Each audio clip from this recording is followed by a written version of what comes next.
Welcome back to the Thinking Mind podcast. My name's Alex. I'm a consultant psychiatrist. Today I'm in conversation with Dr. Helen Fisher. Helen Fisher is a biological anthropologist, a senior research fellow at the Kinsey Institute, and chief science advisor to Match.com. She's the author of many books, including The Anatomy of Love, Why We Love, the Nature and Chemistry of Romantic Love, and The First Sex, the Natural Talents of Women and How They Are Changing the World.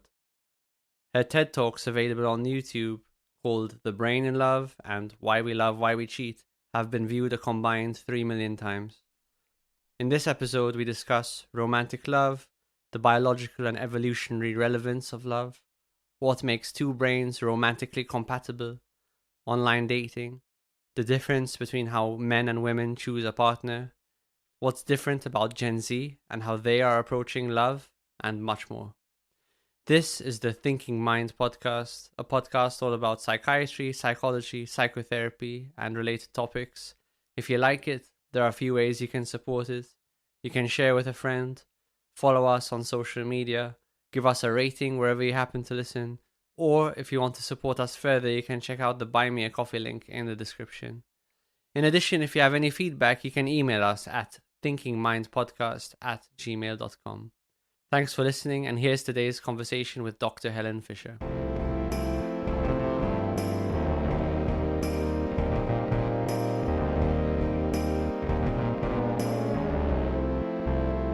Dr. Fisher, thank you so much for coming on the podcast. I'm delighted to be with you. Love, relationships, attachments, romance, sex, it gets us all into so much trouble. So many of my clients struggle with it. We all do on some level. And to have someone such as yourself, who's had such an illustrious career studying this and helping us to disentangle some of the complications of this area of your life, is super helpful to listen about, to read about. One thing I'm curious about, why love? Why did love become the focus of your career? Oh, what's an interesting question. A lot of people assume that, it's because I had a bad love affair in teenage, but I didn't. In fact, his name was Alex. I always liked that name, Alex. But anyway, when I was in graduate school, I'm an identical twin. And ever since I was 6 years old, as soon as people see an identical twin, they will immediately ask them, do you like the same food? Do you have the same friends? Do you have the same cavities in your teeth? Et cetera, et cetera. So long before, I remember once I was standing in the hallway, and my mother was introducing me to somebody, and the woman leaned down to me. I think I was about 5 or 6 years old, and she said, "Do you and your twin sister think alike?"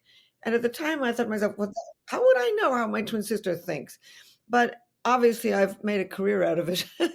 But anyway, the bottom line is, I always was interested in the biological aspect of human behavior. I mean, I'm fully aware that your childhood plays a large role in who you are, and all of your lifelong experiences can make major adjustments, even in personality. But the bottom line is we do have, there's your culture, everything you grew up to see, do, and think and say, and there's your temperament. And I'm interested in temperament. The biological foundations of personality. So anyway, when I was in graduate school in the early 1970s, um, I had to write my PhD dissertation. And in those days, they truly did believe that all behavior was learned, that the mind was an empty slate in which environment inscribed personality. I knew that wasn't true because of being an identical twin. So I decided what I would do. I thought to myself, if there's any aspect of human behavior at all that has a biological foundations, it would be our reproductive patterns. Because as Darwin said, if you have 4 children and I have no children, you live on and I die out. So there would have been selection. I mean, I understand there's group selection, all kinds of other, but the bottom line is I figured that I chose to study love because I felt that, as I said, if there was any part of human behavior that could have some genetic and hormonal and neurotransmitter, any kind of biological foundations, it would be studying love. So my PhD dissertation was on hominid pair bonding. 97% of mammals do not pair up to rear their young, and people do. It's a rather unusual reproductive strategy. So I started in with simply monogamy. Mono means one, gamy means spouse. It does not, in the scientific literature, mean being sexually faithful. It's come to mean that, but the bottom line is it basically means pair bonding to ethologists. And so I started with that. Why we bother to pair up at all? Why we serially pair up? I looked at the demographic yearbooks of the United Nations at divorce. I studied in 80 cultures. I looked at adultery in 42 cultures, and I began to see the patterns of human pair bonding. And then I thought to myself, there must be some biology to basic romantic love. I mean, we pine for love, we live for love, we kill for love, and we die for love. It's one of the most profoundly basic human aspects of our behavior. And so I thought, well, I remember where I was walking in Greenwich Village in New York, and I said, I wonder if there's got to be biology to romantic love. And that came to me to think, all right, I'm going to look into the brain and figure this out. It was very interesting. My very first academic paper, I was maintaining that we've evolved three different basic brain systems for reproduction. Sex drive gets you out there looking for a whole pile of people. You don't have to be in love with somebody to have sex with them. Romantic love that enables you to focus your mating energy on just one at a time and feelings of deep attachment. So that enables you to stick with this person for a period of time. But anyway, I wrote a hypothesis paper about these what I thought were these three brain systems. And one of the four peer reviews, I'll never forget it, one of the four peer reviewers of that article wrote and said, but you can't study romantic love. It's part of the supernatural. And I thought to myself, now hang on here. Depression is not part of the supernatural. Anger is not part of the supernatural. Fear is not part of the supernatural. Why would such a basic drive, and it is a Mm. drive, be part of the supernatural? So that's what started it, being an identical twin. Yes, we mythologize love, don't we? And we form huge cultural bastions about love. Films, movies, TV shows. Have you, given that you studied biologically, and I've noticed in the culture, there's still a very strong trend against explaining human behavior, even for example, the differences between men and women from a biological standpoint. Have you continued to face pushback and controversy around this? Oh my gosh. I've written 6 books on love, but one of the 6 was not on love. It was on gender differences in the brain. It was written 24 years ago. It came out in 2000, 1999 or 2000. And I looked at all the gender differences in the brain, and then proposed that men and women are like 2 feet. They need each other to get ahead, but they don't have exactly the same biological profile, and that they need each other. And I went into how, with the rise of women, ever since really before World War One, right after World War One, and I talked all about the attributes, the biologically based attributes that women were bringing into the business world, the political world, and the family world. And I wrote about women, not because I'm a woman and not because I'm basically a feminist, but because we knew a lot about men. They're already in the job market, and here was half the human race moving back into the job market. And I spent 5 years writing that book, day and night, day and night. It takes me a long time to write a book because they're real. And it was killed in 1 week by feminists on Amazon. I cried. I'm still How did they kill it? they just even though the news was so good that women are bringing to the modern world all of these magnificent traits that can be of tremendous use. I mean, women are very good at negotiating. They're good at reading posture, gesture, tone of voice. They're linguistically skilled. They're good with people. Um, I mean, if you can negotiate a you know a little piece of cake with among 5 4-year-olds, you can probably do pretty good at government negotiation too, and many other skills that women have. But the feminists could not hear that there were any differences. They were fighting the last war and unable to read and embrace the fact that men and women are different and that women bring to the modern world such incredible skills. It was a horrible disappointment Mm. for me. So for them, do you think acknowledging differences between male and female brains left them, they felt that that left women vulnerable to further discrimination and oppression? Was that their reasoning, do you think? Yeah, I guess, yes. I mean, and don't forget there had been. I mean, in Darwin's day, I mean, people thought women were, good around the home, unable to run businesses, not aggressive enough, et cetera, et cetera. So they were fighting the last war. They hadn't matured into realizing what my book was saying, which is, look, women have incredible skills, and and here they come into the job market around the world, bringing some basic human skills. And I mean, basically, I mean, I'm an anthropologist, and for millions of years we lived in these little hunting and gathering societies, and women commuted to work every day. Not every day when they were out of food. They came home with 60 to 80% of the evening meal. The double income family was the rule. I mean, there's data on a lot of well, there's big data on over 100 cultures, less technically sophisticated cultures, and women play very powerful roles. And in this book was called "The First Sex: The Natural Talents of Women and How They're Changing the World." And in that book, I was maintaining that we're really moving forward to the kinds of male-female relations that we had a million years ago, in which both men and women are in the workforce. Both men and women are making major contributions to the home. And it's a very natural progression away from the agrarian world we came from. And I mean, when you think about our agricultural past, and I certainly studied it, you probably have too.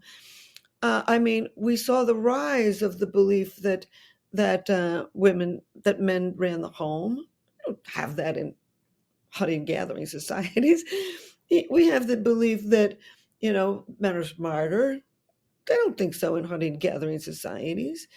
Uh, you know, uh, uh, the belief that a woman had to be a virgin at marriage, et cetera, et cetera. We evolved along with our agrarian lack of divorce in hunting and gathering societies. If you're in a really bad relationship, you walk out because you can. Women could walk out. They were economically powerful enough to walk out. They had large social systems supporting them, etc. But on the farm, you really couldn't walk out. I mean, what you can't chop the cow in half and take half of it out of town. You can't take half of the wheat field. You're stuck for life. And along with that, we see the evolution of arranged marriages.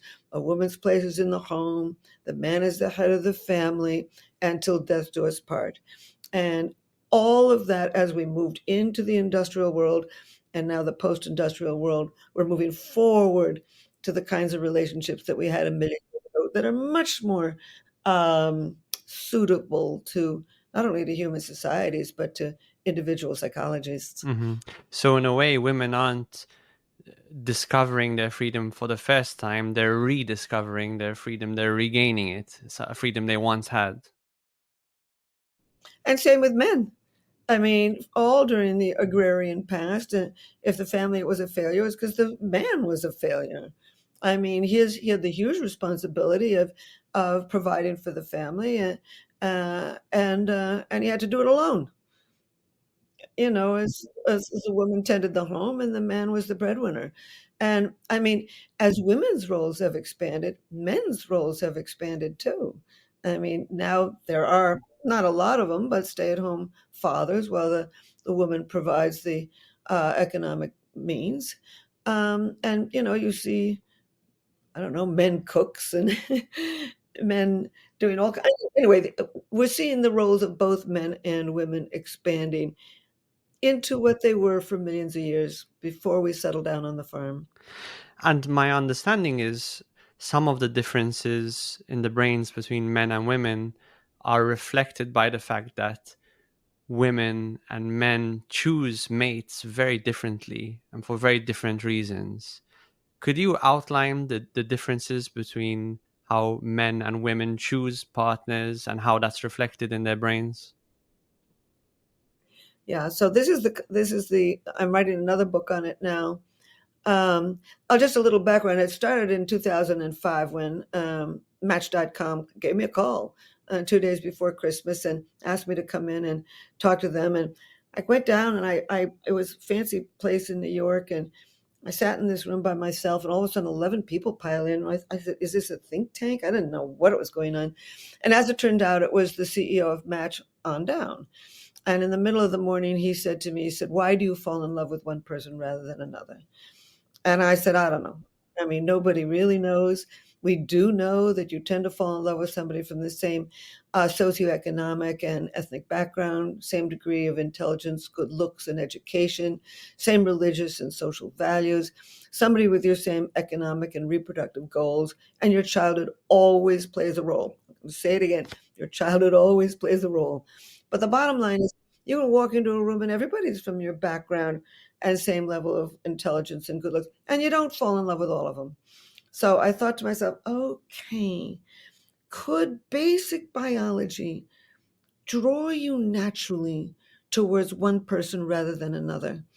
So, because my background was in studying genetics and hormones, et cetera. So anyway, I looked into for 2 years a lot of the medical and biological literature looking for any trait at all linked with any biological system. And as you know very well, there's all kinds of systems in the brain, but most of them keep the eyes blinking and the heart beating. They got nothing to do with personality. But there are four basic brain systems, and you know all this anyway, and I'm sure your people listening do too, but I'll say it again. Um, the dopamine, serotonin, testosterone, and estrogen system, each one of those basic brain systems is linked with a constellation, a suite, a bundle of personality traits. So what I did is I said, okay, I took out 4 sheets of paper and I wrote dopamine, serotonin, testosterone, and estrogen on the top of each, and I listed the traits linked with each of these four basic brain systems. And then I decided, all right, I can to find out who's naturally drawn to whom, and you asked about men and women, um, I'm going to make a questionnaire to see to what degree you express the traits in all four of these brain systems. That's one of the problems with modern questionnaires. They put you in this bucket or that bucket. It's not the way the brain works, as you know. We've got a lot of different traits from all kinds of places. So anyway, I created a questionnaire that's now been taken by over 15 million people in 40 countries. And um, and then I had to validate the questionnaire. So in other words, if you score high on my traits in the dopamine system on the questionnaire, do you also show more activity in the dopamine pathways in the brain? So I did 2 fMRI brain scanning studies and proved it. So it's the only one in the world that's actually proved with brain scanning and validated with it. The Big Five is a wonderful questionnaire, but they made the questionnaire from linguistic studies, and you can't go back to linguistic studies to prove it. I think they got it largely right, but it's not validated. Anyway, or it's not validated. It's not validated by mapping onto the brain. Exactly. They went on to do brain studies, but they didn't build the questionnaire from brain physiology to map it that way. So anyway, the bottom line is 15 million people have taken this questionnaire in 40 countries. And then I needed to still answer the question that Match had asked me, which is, why do you fall in love with one person rather than another? So I was working first with chemistry.com, which is a subsidiary of Match, and then with Match. So what I was able to do is I would watch first dates. On chemistry.com, people had to take my questionnaire before they searched the internet to go out with anybody. And the other people on the dating site had also taken the questionnaire, so I could watch who was naturally drawn to whom and what I really liked, and came back and told the site that they liked this person. So I studied the people who went on chose a first date with somebody and came back to the dating site and said, yes, they're going to see this person. They actually like the person, had felt some chemistry.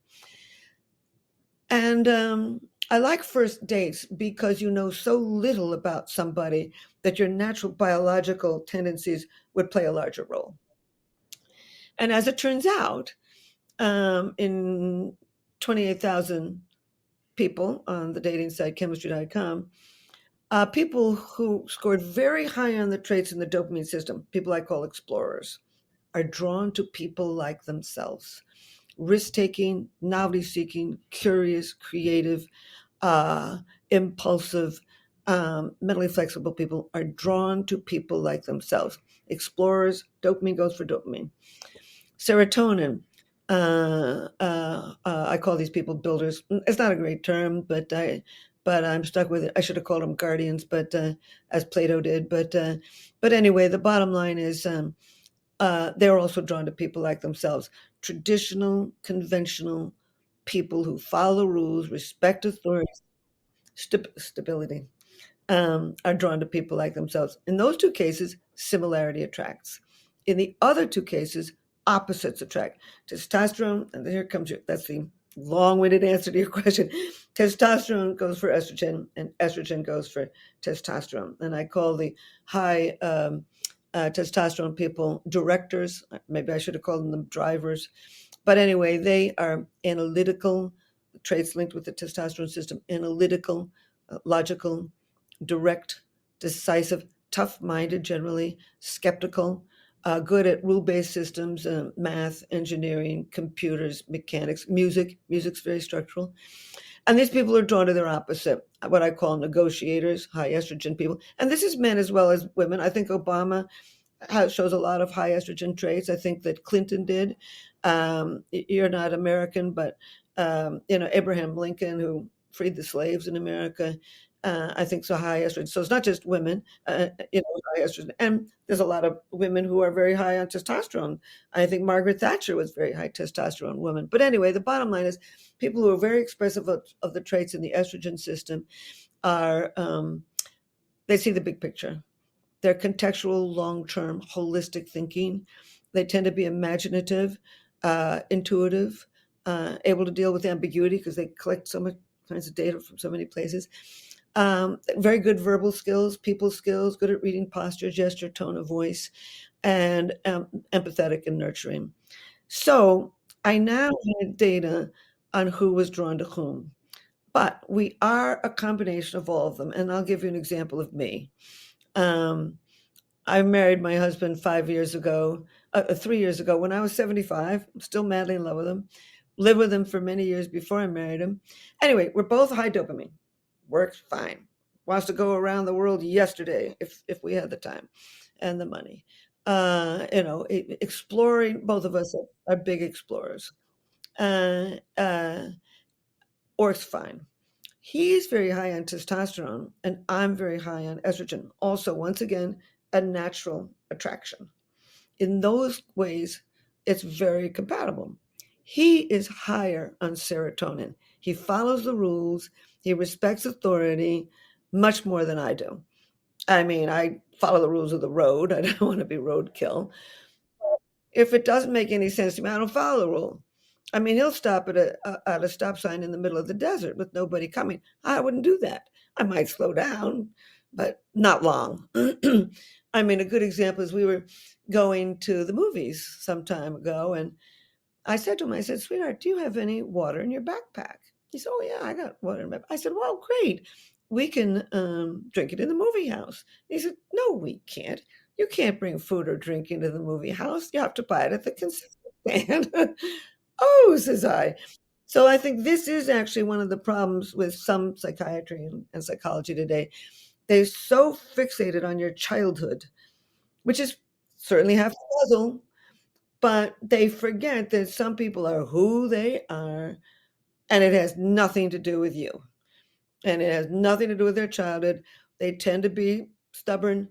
They are more creative. They are more skeptical.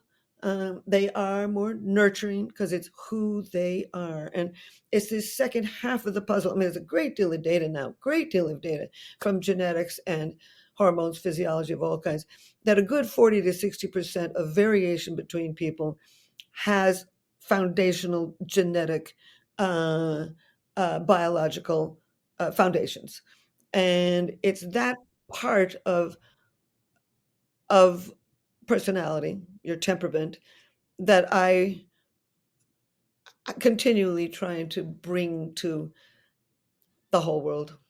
Yes, absolutely. And I believe that work you were referencing that determined that so much of our personality is genetic is done by Robert Plomin, who we had on the podcast as well, talking about just how profoundly genetics can influence our personality. I certainly think it's very important when it comes to self development.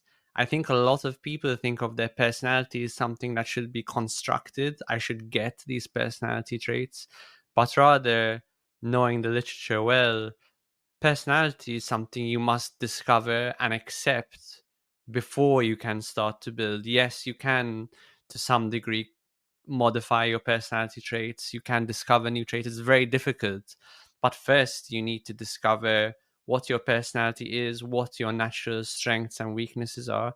And when people are starting out, I tell them not necessarily to really build a life that's based on their strengths, because that's going to be the easiest part for them. Choose a job that complements your natural strengths and minimizes the effect of their weaknesses. And similarly with choosing partners, it's a similar idea. There's a lot of proof of that in the business world. My next book, I wrote this book, Why Him, Why Her, in which I go into these four styles, but I hadn't done my brain scanning, etc. This next book is going to talk about them, and then it's going to go into how you apply this data in building a team, in selling, in innovation, and in leading. But like what you said, the second chapter in my book is Can We Change? And sure, to some extent, we can change. I mean, we learn to modify our personality in early childhood, as when your mother says, smile for grandma. And you learn to smile for grandma, even though you're pissed off at something. Um, so we're constantly working to fit in and to change what we can. But these basic things don't change a lot. I mean, could you make Donald Trump an empathetic guy? Could you make uh, Obama into Putin? I don't think so. I mean, if a child is very curious, can you make a child uncurious? You can beat them every time they ask a question. They might not ask it. Can you make, I mean, it's so interesting in America when, Mike Pence, his job was to certify the election of Joe Biden. And he went in and did it, even though people were screaming behind his back outside the windows, hang Mike Pence. Why did he do it? He's a high serotonin guy who follows the rules. He's going to follow those rules if it kills him. And that was a perfect example. Uh, so I think it would be great if people in your community just hand them my questionnaire. It takes 10 minutes to do, and so they could get some idea of, oh, that's why I always want to go out with the bad girl or the bad boy. Oh, I see, I'm high dopamine. No wonder I took that risk last fall when we went to Portugal. And somebody else that says, no wonder I'm so good at chess. I've got that kind of mind. Or no wonder I cry at parades. In other words, I do think, just like you said, understanding who you basically are, and we can change to some extent, but you know what? It's tiring. It's tiring. I mean, for example, well, I do a lot of speeches around the world, and I was making a speech to a lot of people from Deloitte, and I was asked the question, "Are you more yourself at home or at work?"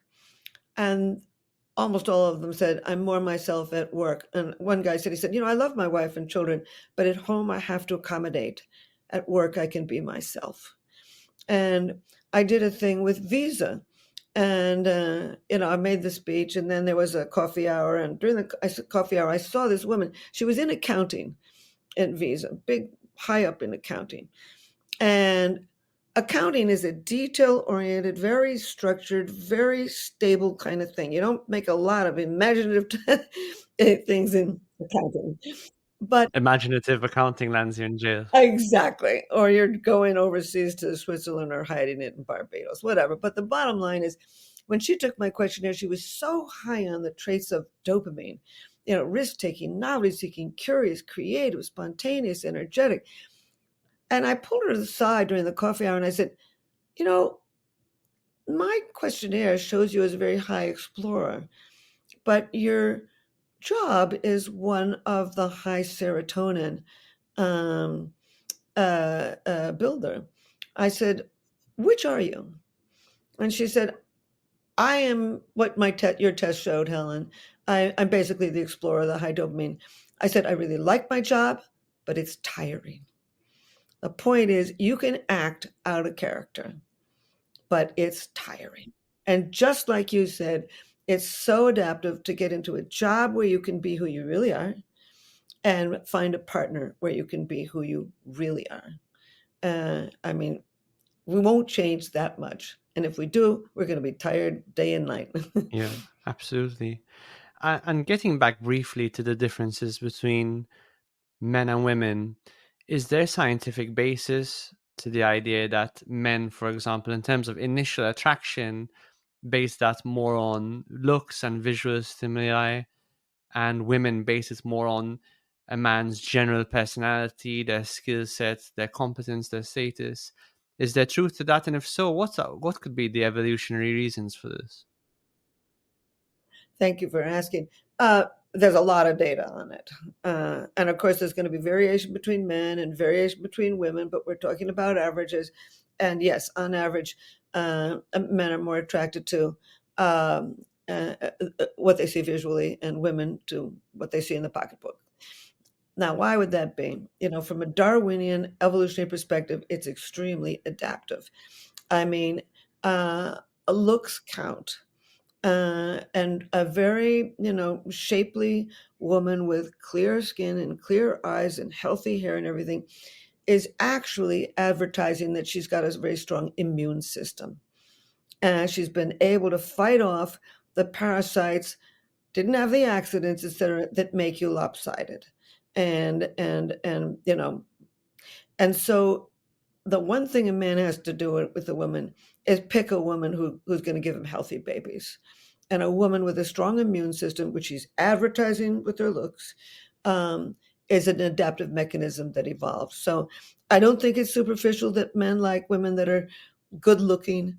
I think it is an evolutionary strategy that evolved millions of years ago to be naturally attracted to the kind of person that could bear you healthy babies and send your DNA on into tomorrow. So that's men. Women, they like your pocketbook. They want to know if you got a job, etc.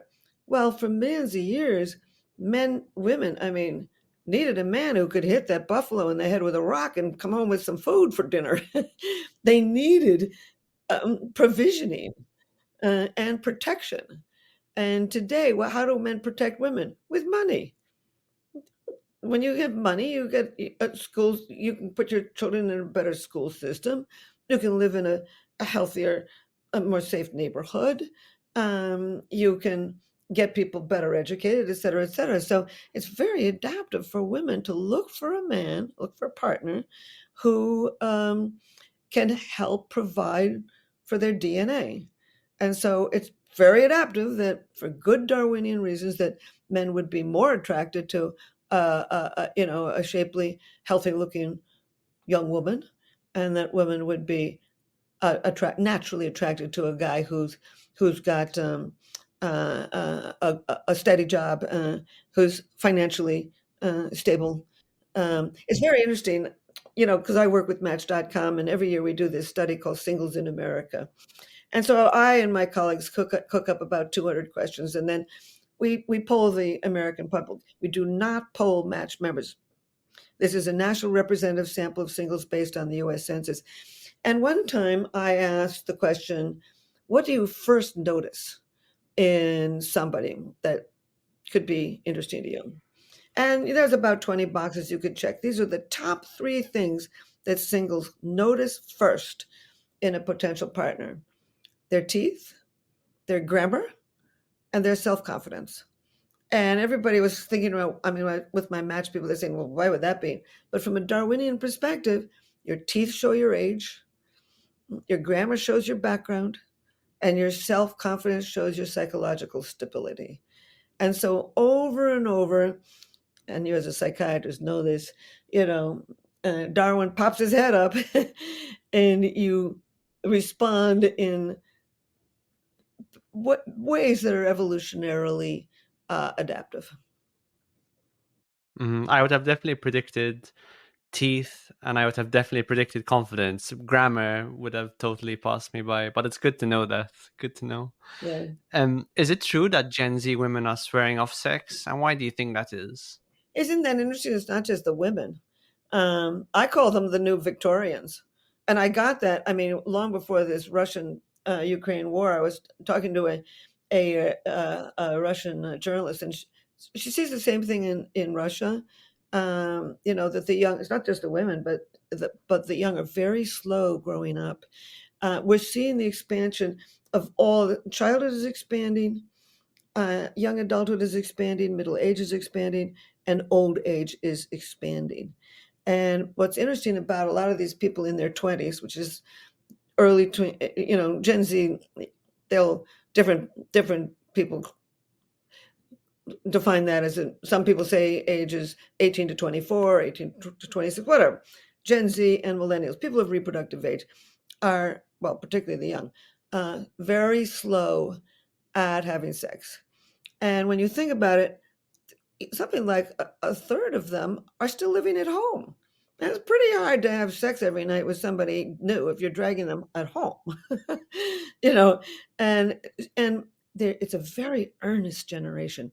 They are really determined on getting that good job and putting their life in order before they make a long-term relationship. I wrote an article on this called Slow Love.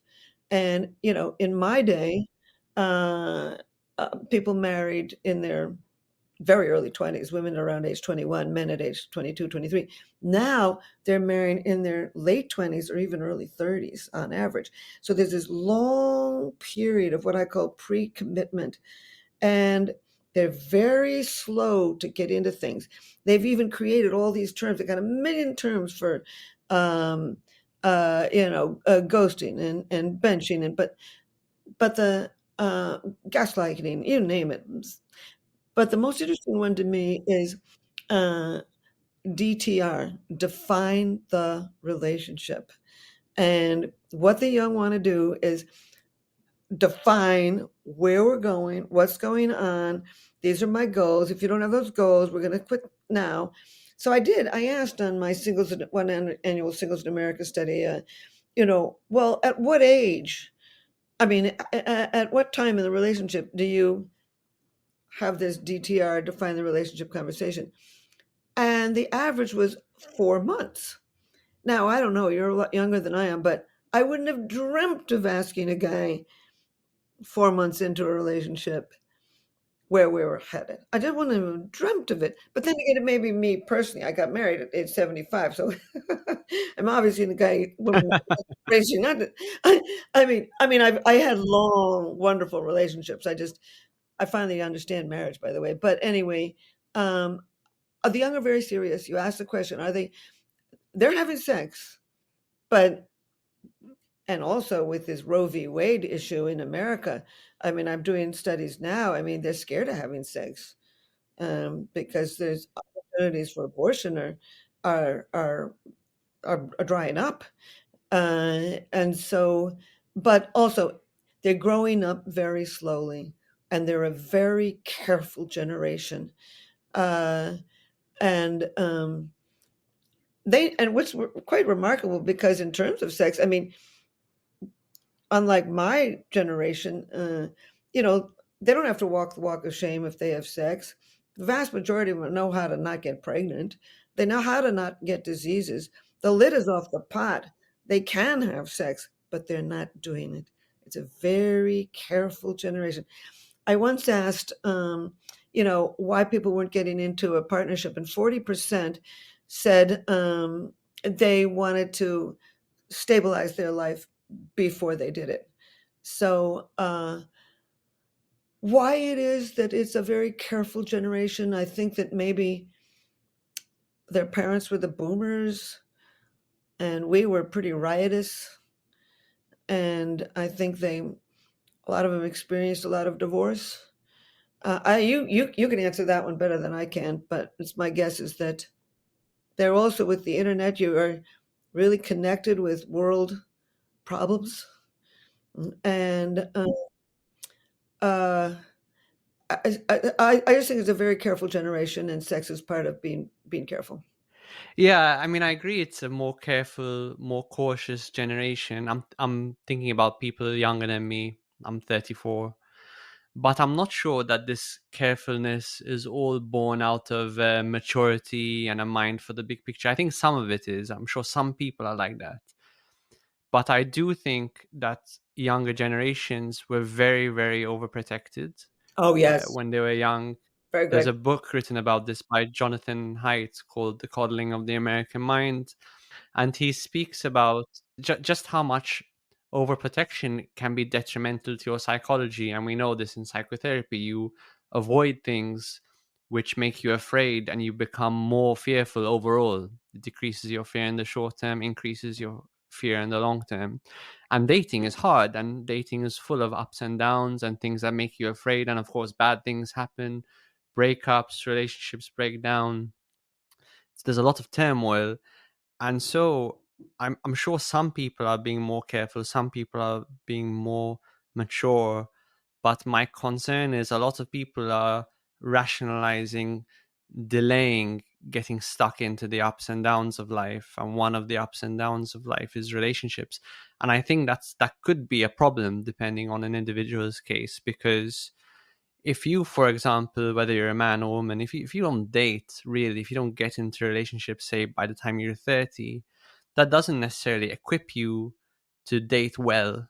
Dating is a skill, learning about yourself through dating is a skill, learning about other people, learning what makes a relationship work in the long term takes a little bit of trial and error.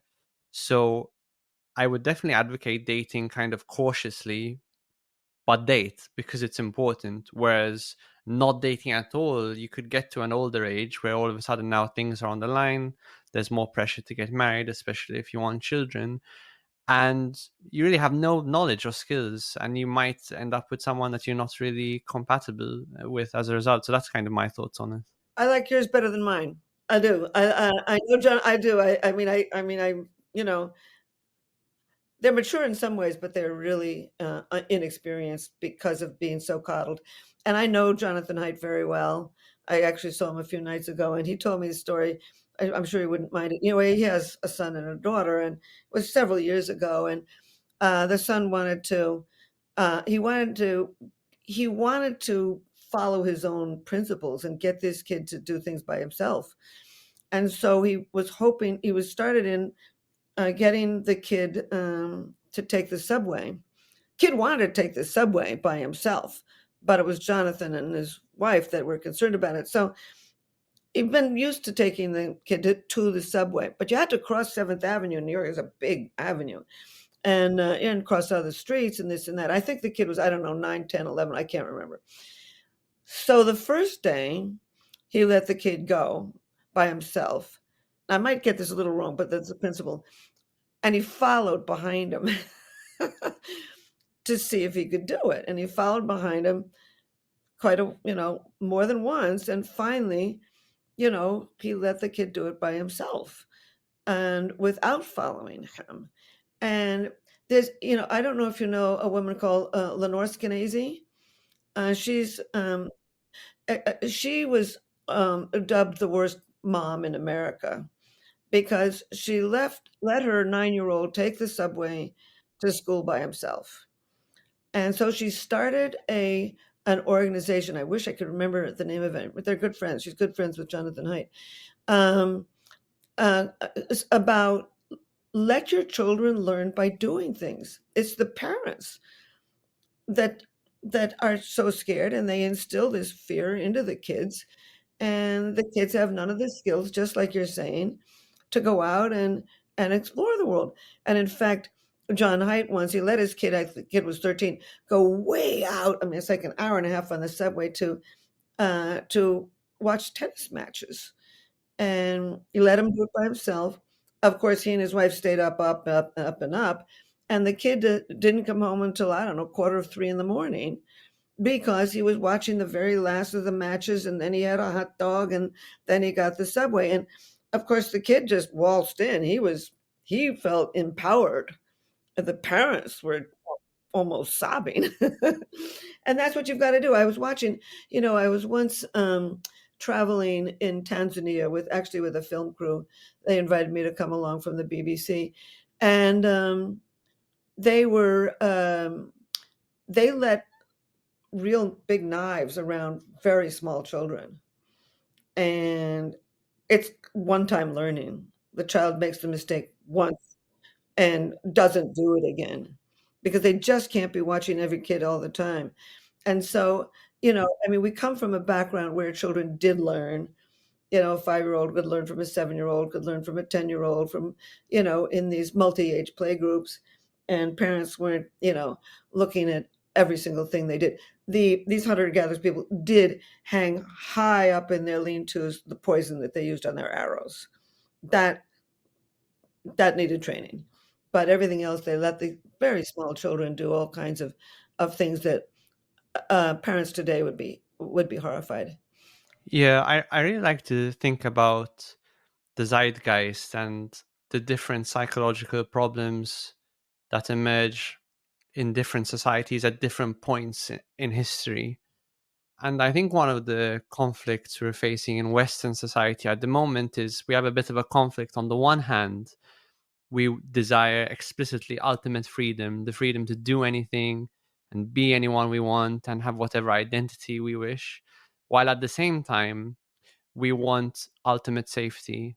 It has to be 100% safe and secure, and no one can come to any harm.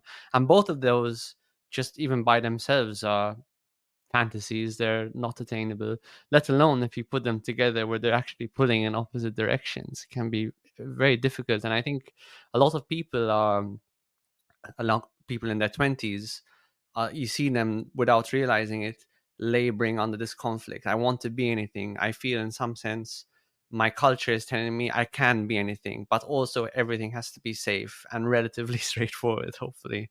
And it's a problem. I think a lot of people suffer as a result. I completely agree with you. And I think people like Jonathan Haidt and Lenore Skenazy, which is just I can remember the name of her thing, who are fighting back and writing about it and letting kids do. I mean, I was, when I really don't know what to think about something, I go back to, okay, well, how did hunter gatherers do this? You know, and children were given a great deal of autonomy, but they lived in these very solid hunting gathering groups of about 25 individuals. And so they had wasn't always stable. People were fighting with each other then the way they are right now. But the bottom line is there was a very stable, basic group in which you could experiment with autonomy.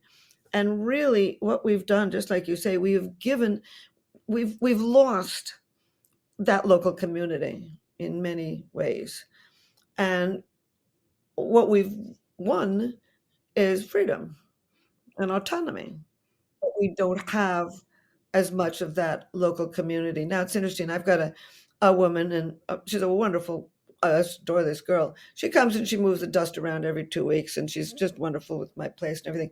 And I asked her, well, how many people uh, do you see for Christmas dinner? And she said, oh, my family is 54 people. She's from Ecuador.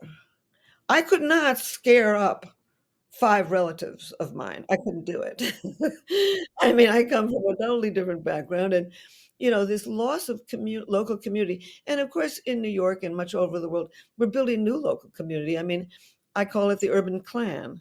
And in my life, I have a group of people. We play bridge every Sunday night, but I could probably call on almost any of them if I was sick. but they're not living right next to me. They don't see me every day. This lack of local community is really not natural to the human animal. The autonomy is, but the second half of the puzzle is not clear. I mean, people have community, but it's over the internet. You build your community over the internet, and you have your school community, which can end at 5 o'clock. You got your business community, but at 6 p.m. The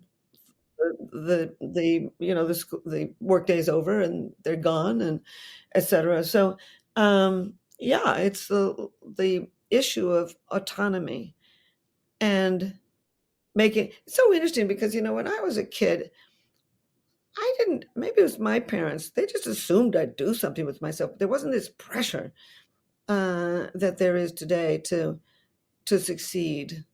No, there's a huge pressure. There's a huge pressure, but then the pressure, I think the nature of the pressure changes as the generations go down. So I think a lot of my generation, the pressure is get a job that makes you stable financially. Like, don't end up homeless. Get a university degree and get a good job. There was no talk really of fulfillment or self actualization. I think now times have changed, and now the pressure is, and not necessarily a pressure that parents impose on children, perhaps a pressure that young people impose on themselves because they see it's now more possible than ever to self actualize. The internalized pressure is not only do I need to have a stable income, but I need to be fulfilled. I basically need to enjoy my job most of the time. My time outside of work needs to be really fun and full of travel and amazing leisure activities. I need to have a great romantic partner, which is of course what we're talking about today, which is fulfilling in itself, and they're my best friend and they also give me everything I need. So the because it's theoretically possible to live this really amazing life, now a lot of people have this pressure to construct it, but it's really hard. Like, self-actualization is no joke. It takes a lot of work, actually. It's not simple. Just removing societal barriers isn't enough. It's so interesting because with the same Singles in America study that I now have data on over 70,000 people ever since from 2010 to today. And last year we asked the question about, do you go to a psychiatrist? Do you do?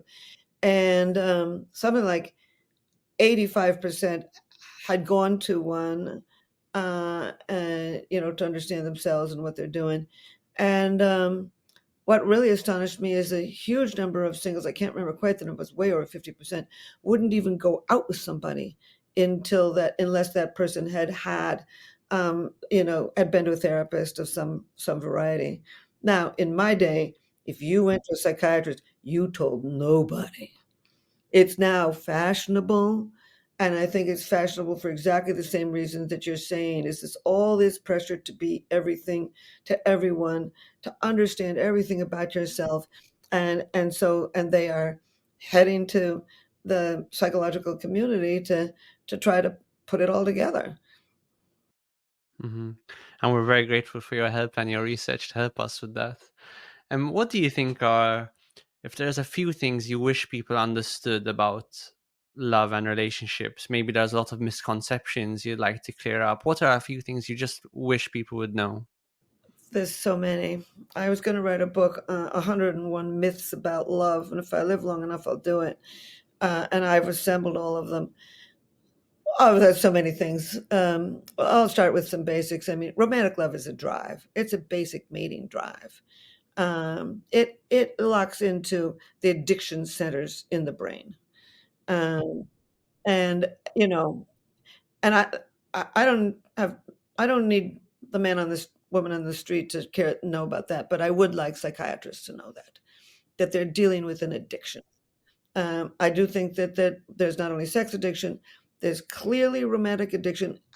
People who are in happy partnerships, we see activity in the nucleus accumbens linked with all the addictions, and certainly when you're rejected in love, that this is an addiction, that the therapy community needs to know that, you can't just say, oh, well, drop them. You've got to treat it as an addiction. But for the man on the street, the woman on the street, there's so many things. We don't understand men. We just don't understand men. They fall in love faster than women. They fall in love more often than women. Men are 2.5 times more likely to kill themselves when a relationship is over. Really, when it comes to love, women are the picky sex and men are the more fragile sex. That's not, for example, it's interesting. I asked a question on this Singles in America thing. Why do you go into a one night stand? And you can check a lot of different boxes. Men were 2 times more likely to go into a one night stand than women, 2 times more likely to do it, hoping that this would trigger the beginning of a longer partnership. Now, when I say that to people, they don't believe me. It's the fact. Men, so I would like it if people gave men a bit of, I mean, this concept of toxic masculinity just gives me the hives. There are so many men who sacrifice their lives on the battlefield, in the workforce, in relationships they're not happy in. Women do it too, but this idea that men are somehow toxic is just flat out wrong.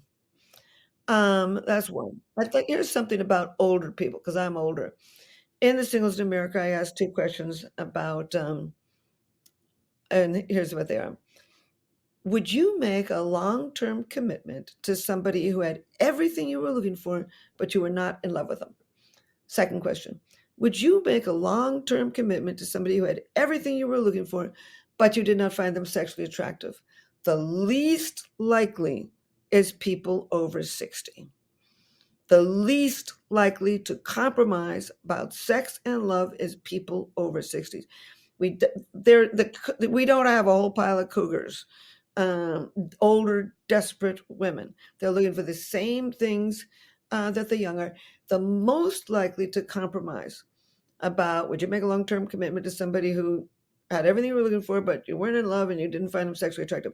The most likely to say, yes, I would, is men in their 20s. And I thought to myself, why would that be? And it's because it's the young that need to pass their DNA on to tomorrow.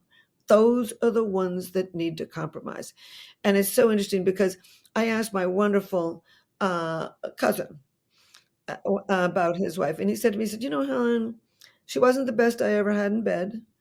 And there was another woman who I was actually more in love with. But this woman was going to be very helpful to my career. And she was going to be a great mother to my children.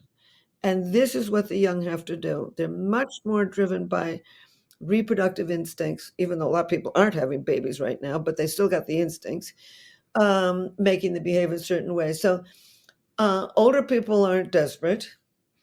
The young can compromise. Men are fall off faster. Women are the picky sex. And I'd really like everybody to know how to handle this internet. It's just this newest thing to do the same old thing. Now, for example, um, more people are meeting in America on the internet than through a friend. 40% are met their last first date on the internet, and only 25% met through a friend. And people say, oh, this is changing love. Everyone's going crazy. These are not dating sites. They are introducing sites. That's all they do is introduce you. The only real algorithm is your own brain. You got to get out there and the people. Your mother can't tell you who the perfect person is. She's not going to kiss him or her. Your best friends have some idea who you are, but they don't know you the way you do. You got to get out and meet the people. And the two problems with the internet, it's just the newest way to do the same old thing. This is just the newest way to meet people. That's all it is. But there's two problems with it. One is that people binge, and the brain is not built to deal with more than 5 to 9 options. I'm sure you know this. Cognitive overload, the power paradox of choice. Um, and so what these two people do is binge. And the one of two things you need to do if you're going to be on the internet, and I recommend you do, it is work, but you're trying to win life's greatest prize. The work should pay off. Don't binge, because after you've met 5 to 9 people, good scientific data on this, get off the dating site and get to know at least one of these people better. Apparently the data is, and you may have better data on this than I do, but Apparently, that as you get to know somebody, you end up liking them better. But you gotta not binge. That's number one. Number two, think of reasons to say yes instead of no. There's a huge brain region in the let's see, medial prefrontal cortex linked with negativity bias. Particularly women, if they're the pickier sex, as you say. Yeah, they're picky, and they will, I mean, there's this huge brain region for negativity bias. We remember the negative for good Darwinian reasons. I mean, if you and I were walking along the grasslands of Africa a million years ago, we liked each other, we were friends. But if we forgot who didn't like us, we could die. So the brain is built to remember the negative. And when you've just met somebody, you know so little about them that you can overweight what you see in front of you. And you'll end up saying, "Oh, I don't know. He has likes cats and I like dogs. Nah, can't work. Oh my God, she was wearing that kind of clothing. I could never introduce her to my parents, etc." And so don't binge and think of reasons to say yes instead of no. Try people out. And I've seen that problem with people I know, the negativity bias happen over and over again. People rejecting potential partners because of what seems like really small reasons. And going to the point that you mentioned about binging, of course, it's worth mentioning that newer forms of online dating like Tinder and Bumble, Hinge, they're designed for binging. Not only are they designed for binging, but their whole revenue model functions on binging. So would you, obviously you've got a bias, you work for Match.com, but it sounds like sites like Match.com, eCupid, more classic style dating websites are much more likely to allow a person to date with moderation rather than to binge. I think the brain is built to binge. I don't think it's going to make a difference by sight. I don't have a bias. I actually like Tinder. I like Tinder because you meet the person very fast. The Mm. average time meeting somebody on Tinder is about 6 days. And they really know that the longer you stay on the site, the less likely you are to ever meet the person. I understand why people binge. I mean, you are trying to find life's greatest prize. And if you people who build a long-term good partnership apparently live 5 to 7 years longer. It's adaptive to find the right person. I'm not surprised that people binge. I'm not surprised that they say no instead of yes. I don't think that these sites are any more designed to binge or not binge. I think it's the way the brain is built. I do know that with Match, I once talked to the woman who was a sociologist for Tinder. She's not doing it anymore, but Helen, something like 80 to 85% of the people on Tinder, she did various studies, do are looking for a long-term partner of some variety. I do think that some of these stereotypes are probably a little misleading. I mean, they're all trying to tap into the brain and help you find somebody. It's so interesting because I've had people say to me, "Oh, well, they just want you to stay on Match and all this stuff." And I have spoken. I mean, I've been around for 20 years on Match, and I've known more than 9 of their CEOs. And I once said to him, I said, "Well, people always say, everybody, that Match wants to keep people on the site." And they said, "Helen, that is so wrong. The best thing for our business is to have you get on the site on Tuesday and meet the perfect partner on Tuesday night and then tell all your friends." That's where they make their money. And I don't really, I mean, I've never studied Tinder, but as I say, I like it because you meet somebody faster. Uh, but I think in many respects, they're going to provide you with different kind of people. I mean, farmers.com, if or uh, you know, um, other ones are going to give you different kinds of people because different kinds of people are going to sign up for different kinds of websites. And I do think that Match is the grand old lady, as they started the whole thing in 1995. And it was very interesting, the evolution of dating sites too, because in the beginning, everybody thought, "Oh, this is just for losers." And then it evolved into, "Oh, it's okay, but it's not for me." And now it's not for me too. And I think the beauty of them, and I'm not selling them. I'm just a scientist studying their patterns, but um, I'm not selling the site. I mean, I like the people that match. I stayed there for 20 years because I they have some integrity. But, I imagine a lot of these sites do. And, I mean, what's really nice about them is in this day and age, somebody in their 50s or 60s, they've gone through a bad divorce, they know everybody at work. They know everybody in their social circles. How are they gonna meet anybody? And these sites give them the opportunity. They are work. I'm not a person who really ever enjoyed dating. I mean, I don't think it's fun. Maybe some people do. But as I say, you're looking for one of the most important things in life, which is a partner.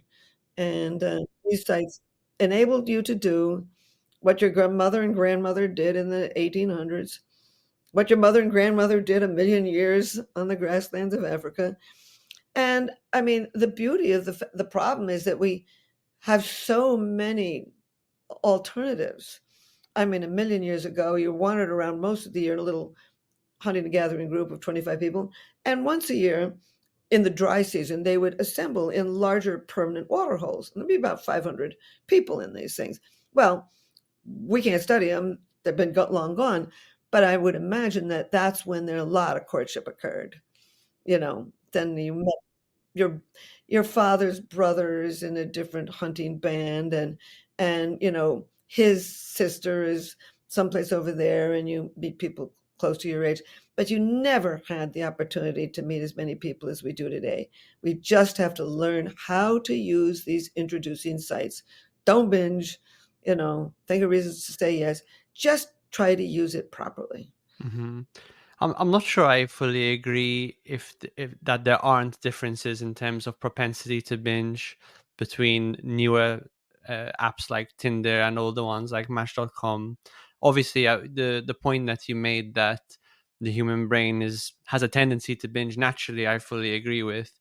But simply the ease of use of an app like Tinder, and as you said, it allows you to meet someone quicker, and just the layout of the app, how it works, does seem to me to make it more likely that someone might binge. And it's also because it's so quick and people's profiles are relatively briefer. To me, I worry that perhaps it commodifies people a bit and makes people appear to others as products to be marketed.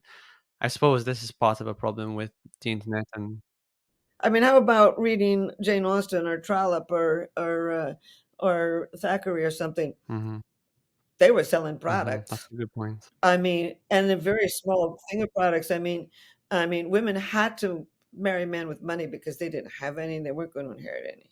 They had to marry within their social class, et cetera, et cetera. I mean, it was very confining when you read these novels from Dickens to Thackeray to the French Yes. and Iranian, and you know, I mean, they were very constricted in who they could. And you read these old books like the Jade Goddess. I think it was a Chinese uh, book, and the woman falls in love with the gardener and runs away with the gardener. He's a wonderful at carving jade. I just wonder if it's Chinese or Japanese. But anyway, the bottom line is she stepped out of her class. She married the wrong guy. She got captured by her family, and they buried her alive in the garden because she didn't follow the rules. And today, okay, we can binge. Okay, there's sites that can do it easily, but we can choose for ourselves. I think it is such a great step forward as long as you know how to use these sites. Yeah, that makes sense. I'd like to just briefly pick up on a point you mentioned earlier. You were talking about how, based on the data, men in their early 20s are the most likely to compromise. And I'd like to offer a reason why, potentially, why that could be. I'm speculating, obviously. But I think one reason why men in their early 20s are more likely to compromise in terms of dating is because they really don't understand their mating value yet. Men in their early 20s are like a Men in their early 20s are like a startup. They don't really they don't have high stock yet in the sexual marketplace. They haven't developed their skills, their competence, their status. They might be good looking or not. But as we mentioned before, big reasons why women choose men are because their ability to do things, to act in the world, to have authority, to have some sort of status. And so I wouldn't be surprised that men in their early 20s don't yet, if they lack imagination and vision, especially for what their life could become, don't realize their own value. And that might make them much more likely to compromise in a dating situation. I love it. And by the way, young women are at the very height of their nubile power on the dating market, whereas men have not developed their potential.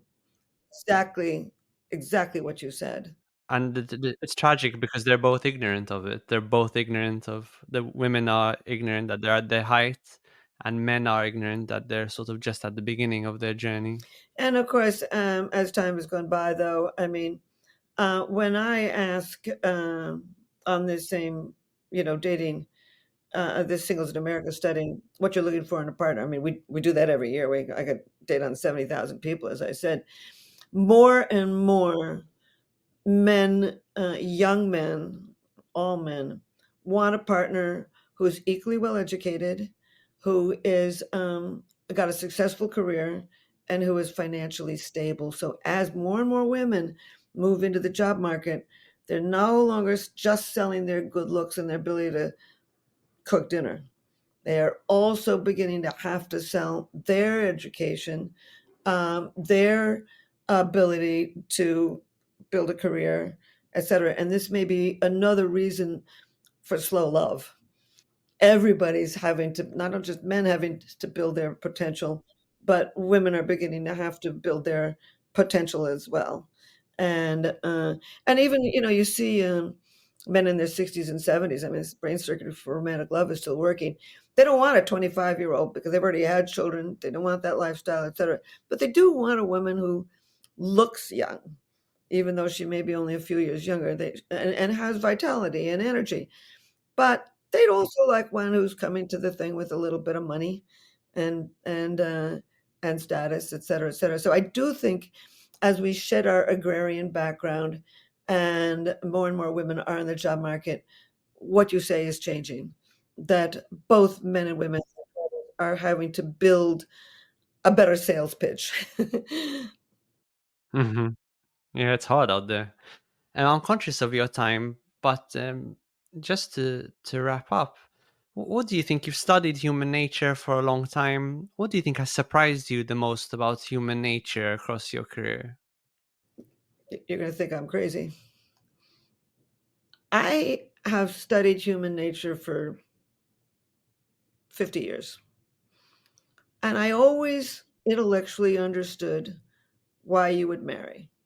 I always understood romantic love. I've been loved many, many times. I always understood the sex drive. That was just fine. But attachment was something that I have advocated, have studied in the brain, have written 6 books on, but I never profoundly understood until I met the man that I just married why you would sign up for life with just one person. I never got it. I never got it until recently. And if I can finish the book I'm writing now about personality, my last book, if I live long enough, I hope I do, will be a memoir, biography of somebody who studied love. I've been to 112 countries and seen it everywhere. And I think I might even start the book by saying, I never emotionally got it. Why we would do this crazy thing of sign up with just one person for the rest of your life. And I finally understand that. That's the maybe the biggest thing in my personal life. Yeah. And maybe also that love is a drive. I mean, in terms of intellectually, it never dawned on me till I did those brain studies to realize, wow, these are these are drives. These aren't just cognitive processes and emotional expressions, which it is, but these are profoundly basic drives. As I said, people pine for love, they live for love, they kill for love, and they die for love. I seem to have found in my life and studied one of humankind's. most profoundly basic experiences. Wow, that's a nice note to end on. And now, hopefully, having gained a bit of a window into some insights that you've brought to us, maybe people will have a bit of an easier time finding their path. Thank you so much, Helen. This has been one of my favorite conversations. I really enjoyed speaking with you today. I'd love to have you back at some point in the future. Be wonderful. Thank you. My next book comes out in about 1.5 years. I'd love to talk to you about it then, but it's a pleasure to talk to somebody who's in my field, basically. And I learned something.